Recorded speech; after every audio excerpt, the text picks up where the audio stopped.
Update on my sister thinking that her husband is the father of my baby despite a DNA test proving he wasn't, and identifying the real father. Original story. The real father can't legally claim our son without causing himself issues, so we agreed to an informal arrangement where he didn't claim him but still paid support.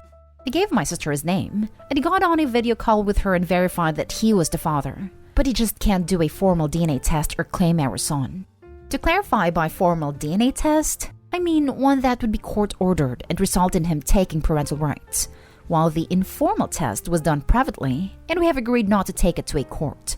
Despite the actual father telling my sister that he was the father in the DNA test, my sister is still convinced that the father is her husband, as they share significant physical resemblance that the bi-dad also shares. Other than the physical resemblance, which I would say is debatable as he's a baby and looks like a potato most days, my sister suspects that her husband and I had an affair, because her husband and I have a lot in common and were friends before they got together, and it's really good with my son. We're also all living together, so she thinks there was opportunity. We told her until we were blue in the face that her husband wasn't the father, and we got another test through the same facility that did a test on the real father to prove it. But because it was done by the same facility, my sister then suggested that we switched the names on the test results. At this point, I have no idea what to do. She's being incredibly difficult for no good reason. She won't listen to us, and we don't know how to deal with it as we feel that she's locked onto this idea and won't drop it despite all the evidence we've given her. Any ideas? Now for the top advice before reading the update. Honestly, if she doesn't care to listen to you or to reason, maybe cut her off for a bit. That's a harmful thing to be saying about someone. Does she have kids? Is her baby the first family's grandkid?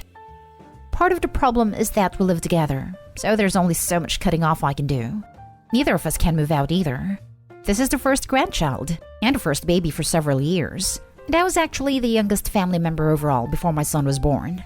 But our parents aren't in our lives. Mom passed while dad sucks, so is not exactly a grandchild. Ask her to collect DNA samples of your son and her husband, and to send it off wherever she wants to get it tested. Then she can believe the results. We have said she can do that anytime she wants, but she has yet to arrange anything. I think you need to move out. This sounds quite delusional, and I do not see you resolving this in a quick manner. I can move out, but not immediately. We co-own the house we live in, and right now I need to stay here for financial reasons, as do my sister and her husband.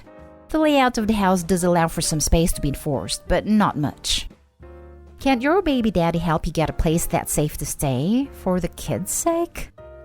He's still working out the finances on his end, so we have a consistent amount of support that he can realistically keep to.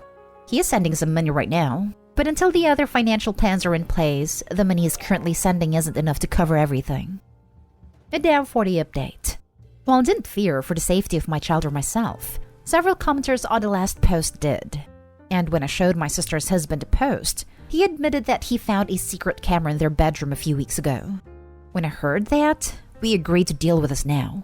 We talked to my sister yesterday, saying that if she didn't give us a rational reason for her behavior, we would both go and stay with friends, separately, until she saw a mental health professional and we knew it was safe for all of us to be around her.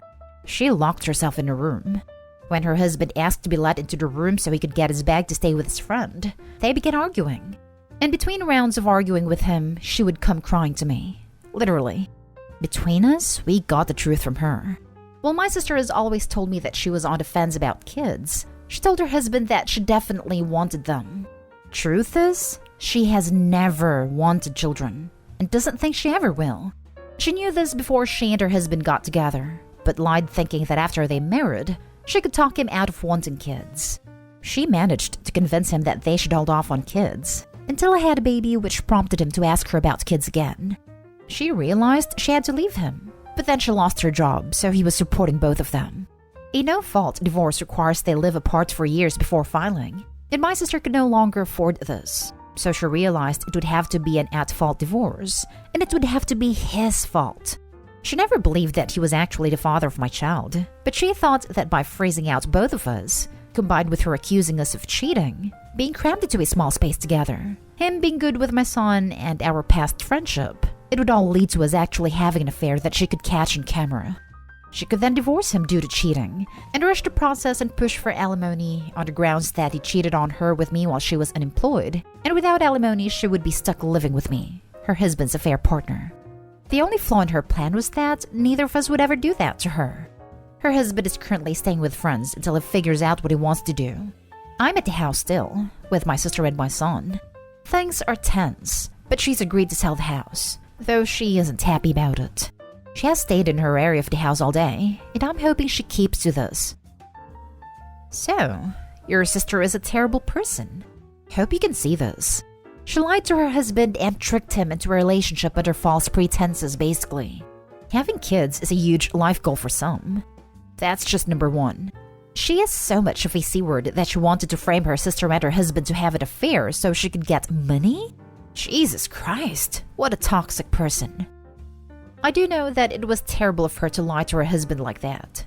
I was friends with him before they even met and set them up, because my understanding was that she was on the fence, but willing to have kids and he wanted kids, so I figured they could work the details out themselves. If I knew that she didn't mean it when she said she was on the fence, I never would have set them up. Technically speaking, she didn't want to frame us. She wanted us to actually have an affair and face the repercussions, but she was also trying to manipulate us into doing it. And her plan was literally for me to sleep with her husband, so it's still not great. I didn't think there was a mental health aspect to this initially, but her plan just seems so messed up that I think mental health issues might be worth considering. Wow, I really don't understand how you could trust your sister with your health and safety or the health and safety of your son. She sounds insane and dangerous and totally willing to throw you under the bus in any way that would get her what she wants. If I thought we were at risk, I would long be gone. But I don't think she'll hurt us. I think now her husband is out of the house and she's confessed, there's nothing she can do to us, and she knows it. If I do begin to genuinely fear for the safety of my son, I will stay with a friend until I can get my own place. I hope that you've at least made your friends and family aware of what's going on. I just think your sister's behavior is way past what most normal people would consider sane, and there's really not telling what she'll come up with next. We have limited family, and of the family we do have, we interact with different members. I thought I would wait and see what her husband wanted to do. Your sister is straight up garbage. What kind of person does that? Holy hell. She's a freaking lunatic. You should really stay away from her crazy ass. There's really no excuse for that kind of behavior. She needs all the shrinks. We're stuck here sharing a house for now, but she is staying in her rooms at the moment. And I hope that she will stick to that, so she stays in her space and I get the rest of the house. I have no explanation for her behavior. I'm actually thinking this might be a mental health issue. This might be the first time in history that someone has wanted their husband to sleep with their sister.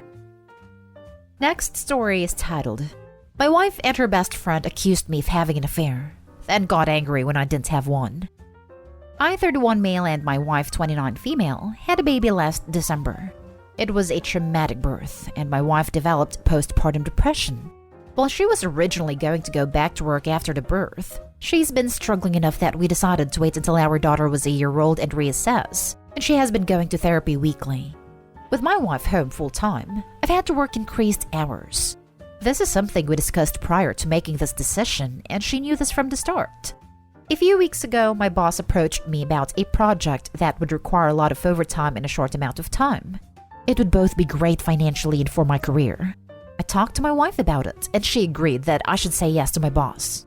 For the 4 weeks I'd be working on this, my mother-in-law and her best friend Jessie, 29 female name changed, would come help out with some of the duties that I typically do. Jessie's a stay-at-home mom with a 4-year-old and a 2-year-old. She began coming over during the day and would watch the kids with my wife. 3 weeks into the project, it became clear that we'd need a few more weeks to get it together. I went home that night and talked to my wife about it. She said she was okay with it, but got very cold in the days after. It wasn't unusual behavior over the past few months, so I didn't think much about it and tried not to take it personally. During the last week of the project, I got home one night and saw that Jessie was still at the house. I didn't think much about it, said hi to her and my wife, and then went to go check on our daughter. But before I could get to her room, I heard Jessie say something along the lines of, "He doesn't even stop to greet you." Definitely a sign. I turned around and asked what it was a sign of. Immediately, my wife started crying, and Jessie started accusing me of having an affair. She told me that I must hate my wife because she has PPD, and I'm not attracted to her because she gained weight from the pregnancy. Neither of these things are true. I'm trying my best to help my wife through her PPD while supporting our family. And I think she looks great how she is right now. She just hasn't wanted to have intimacy and I haven't pushed. Jessie then demanded to see my phone. I told her no. She told me that's a sign that I'm guilty. I told my wife that I would let her see my phone if she wanted to. She nodded and something inside me broke. I guess it was the thought that she actually believed I was having an affair really got to me. And that she didn't trust me after everything we've been through. Well, she looked through the phone and there was no evidence. Jessie started saying that I deleted the evidence. She started screaming and woke up our daughter, so I told her to get out of the house. Eventually, she left, and I went to calm our daughter since my wife was still on the couch crying. When my daughter was asleep again, I sat down by my wife and tried to talk to her about what's been happening. She told me that she's been worried ever since I started working all the overtime. I told her that we'd talked about how good of an opportunity it was, and she agreed to letting me take on this project. She said it was very suspicious to increase the length of the project. I told her that sometimes that happens. She wanted more evidence, so I showed her messages and emails with timestamps from work and pay stubs showing the overtime. She said she believed me and was sorry for doubting me. It was just that Jessie had been telling her that these were all signs that I was cheating. I asked her why she believed Jessie more than me, and why she didn't come to me with her concerns. She didn't have a real answer. It's been a couple weeks and the project is over. I actually scaled back and I'm trying to work a little less than I was before the project so I can spend more time with my wife and daughter.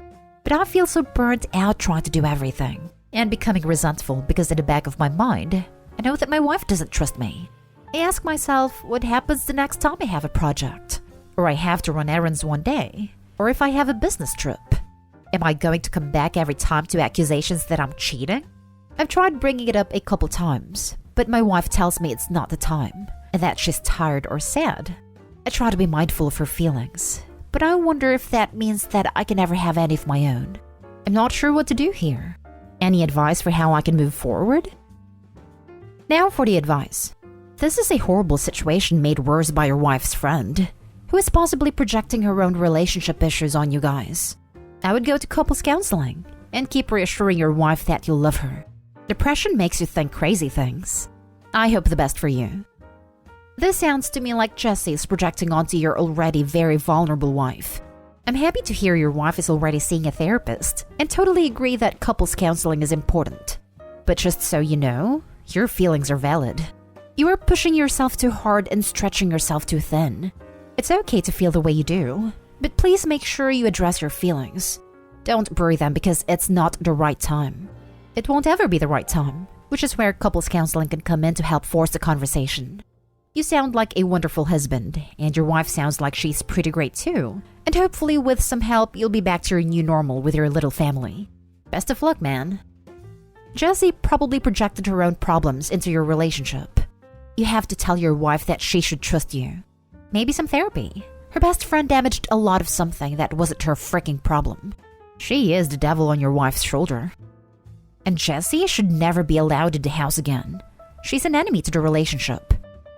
It's not just that Jessie's saying stuff like Opie's cheating. She's also undermining a new mother's confidence by saying her post-delivery body's less than appealing. She's playing Opie's wife's insecurities like an angel plays the harp. Why would you do this to someone you call friend? Last story. My friend group is torn over a fight I had with another friend because she asked me out. Me 27 male, and a girl Ava is 27 female. So Ava asked me out and it was in front of our whole group. I rejected her politely and she was understandably pissed.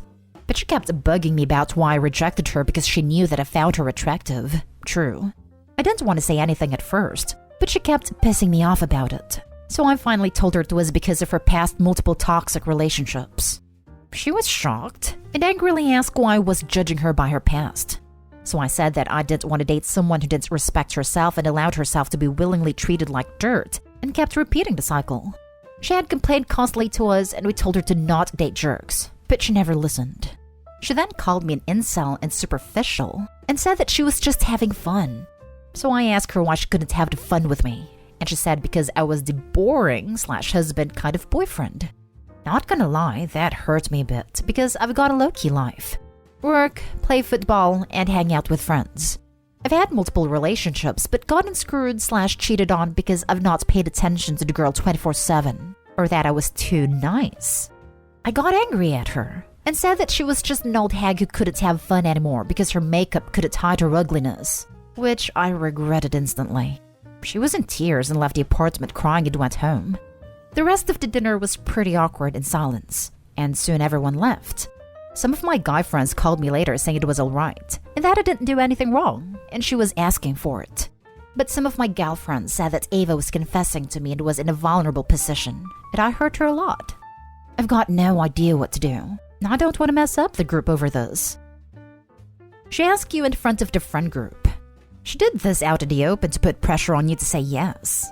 The hag comment might have been a bit much, but Ava isn't all innocent toxicity here. She's disrespectful to people's no.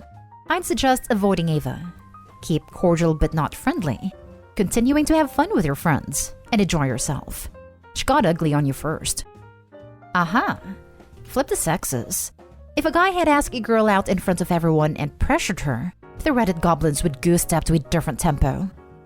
Your response wasn't great, but I don't know what she was thinking doing that right then and there. I'd apologize for what was said and how it was said, but that's just me. And then demanding an answer as to why he said no while still in front of everyone. How awkward and uncomfortable for him that must have been. Like she was starting out with no boundaries or consideration already and then pushed, turning it into a scene. More toxicity, Ava.